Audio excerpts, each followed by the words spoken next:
C'est faux. Le travail d'un UX designer, c'est avant tout de s'occuper de son utilisateur final.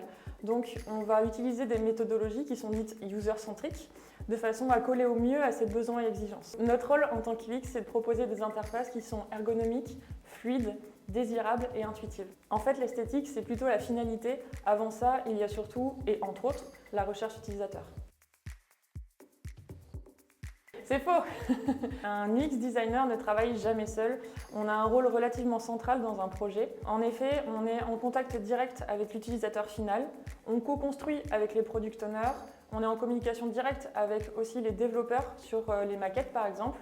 Et ça nous arrive aussi d'avoir à travailler avec des testeurs.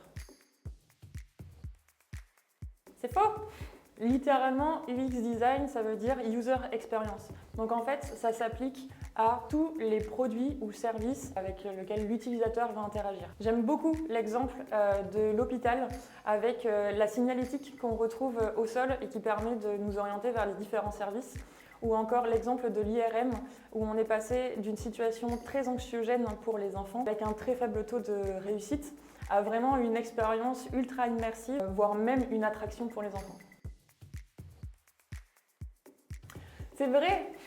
Dans un monde où on est très majoritairement sur son smartphone, c'est ultra important d'avoir des interfaces qui s'adaptent aux différentes tailles d'appareils et différentes tailles d'écran.